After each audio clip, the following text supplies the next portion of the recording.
ಮತ್ತೆ ರಾಜ್ಯದಲ್ಲಿ ಕೊರೋನಾದ ಆತಂಕ ಪ್ರಾರಂಭವಾಗಿದೆ. ಅದರಲ್ಲೂ ರಾಮನಗರದಲ್ಲಿ ವಿದ್ಯಾರ್ಥಿ ಓರ್ವನಲ್ಲಿ ಕೊರೋನಾ ಪಾಸಿಟಿವ್ ಬಂದಿದೆ.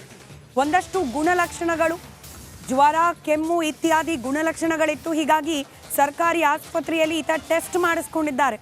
22 ವರ್ಷದ ಇಂಜಿನಿಯರಿಂಗ್ ವಿದ್ಯಾರ್ಥಿ. ಆ ಸಂದರ್ಭದಲ್ಲಿ ಕೊರೋನಾ ಪಾಸಿಟಿವ್ ಇರೋದು ಬೆಳಕಿಗೆ ಬಂದಿದೆ. ಹೆಚ್ಚಿನ ಲಕ್ಷಣಗಳೇನಿಲ್ಲ, ಆದರೆ ಸದ್ಯಕ್ಕೆ ಅಬ್ಸರ್ವೇಷನ್ ಅಲ್ಲಿ ಈತನನ್ನ ಇರಿಸಲಾಗಿದೆ. ರಾಮನಗರ ಜಿಲ್ಲಾ ಆರೋಗ್ಯಾಧಿಕಾರಿ ನಿರಂಜನ್ ಈ ಬಗ್ಗೆ ಮಾಹಿತಿಯನ್ನು ಹಂಚಿಕೊಂಡಿದ್ದಾರೆ. ಆಲ್ರೆಡಿ ಕೋವಿಡ್ಗೆ ಸಂಬಂಧಪಟ್ಟಂತೆ ನಿನ್ನೆಯಷ್ಟೇ ಆರೋಗ್ಯ ಇಲಾಖೆಯಿಂದ ಒಂದಷ್ಟು ಮಾರ್ಗಸೂಚಿಗಳನ್ನು ಹೊರಡಿಸಲಾಗಿದೆ. 60 ವರ್ಷ ಮೇಲ್ಪಟ್ಟವರು ಕಡ್ಡಾಯವಾಗಿ ಮಾಸ್ಕ್ ಅನ್ನು ಧರಿಸಬೇಕು.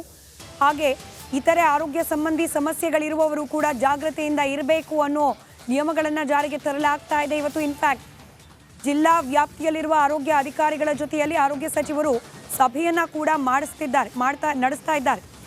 ಇಂಥ ಹೊತ್ತಿನಲ್ಲೇ ರಾಮನಗರದಲ್ಲಿ ಮತ್ತೆ ಕೊರೋನಾದ ಆತಂಕ. ಬೈರಮಂಗಲದ ವ್ಯಕ್ತಿ 22 ವರ್ಷದ ಇಂಜಿನಿಯರಿಂಗ್ ವಿದ್ಯಾರ್ಥಿಯಲ್ಲಿ ಕೊರೋನಾ ಪಾಸಿಟಿವ್ ಇರೋದು ಬೆಳಕಿಗೆ ಬಂದಿದೆ. ಇವತ್ತು ನಮ್ಮ ಬೈರ್ಮನ್ PHCಯಲ್ಲಿ ರ್ಯಾಂಡಮ್ ಆಗಿ ಟೆಸ್ಟ್ ಮಾಡುವಾಗ ಒಬ್ಬರು ವರುಣ್ ಅಂತ ಹೇಳಿ 22 ಇಯರ್ಸ್ ಇವರಿಗೆ ಟೆಸ್ಟ್ ಮಾಡಿದಾಗ ಅವರು ಕೋವಿಡ್ ಪಾಸಿಟಿವ್ ಬಂದಿದ್ದಾರೆ. ಬಟ್ ಮೇಲ್ನೋಟಕ್ಕೆ ಸಿಂಪ್ಟಮ್ಸ್ ಏನು ಜಾಸ್ತಿ ಇಲ್ಲ. ಸೊ ಅವರು Amrita college of engineering student. So ಇವ್ರನ್ನ ಇವಾಗ ನಾವು ಐಸೋಲೇಷನ್ ಇಟ್ಟು 2 ಡೇಸ್ ಅವ್ರದ್ದು ಕ್ಲಿನಿಕಲಿ ಹೇಗಿರ್ತಾರೆ ಅಂತ ನೋಡಿ ನಂತರ ಅವ್ರನ್ನ ಕಳಿಸ್ಕೊಡ್ತೀವಿ. ಈ ಟೈಮಲ್ಲಿ ಏನಂದ್ರೆ ಈಗ ನಾವು ಟೆಸ್ಟಿಂಗ್ಸ್ ಎಲ್ಲ ಜಾಸ್ತಿ ಮಾಡ್ತಾ ಇದ್ವಿ. 1, 2 ಈ ಟೈಮಲ್ಲಿ ಎಲ್ರಿಗೂ ಅಡ್ವೈಸ್ ಮಾಡೋದು ಯಾರು ಗಾಬರಿ ಆಗೋದು ಬೇಕಿಲ್ಲ. ಸೊ ಎಲ್ಲರೂ ಧೈರ್ಯವಾಗಿರ್ಬೋದು. ಬಟ್ ಎಲ್ಲರೂ ಮಾಸ್ಕ್ ಹಾಕೊಳ್ಳಿ, ದಯವಿಟ್ಟು ಸೋಷಿಯಲ್ ಡಿಸ್ಟೆನ್ಸಿಂಗ್ ಮೇಂಟೈನ್ ಮಾಡಿ, ಸ್ಯಾನಿಟೈಸ್ ಯೂಸ್ ಮಾಡಿ.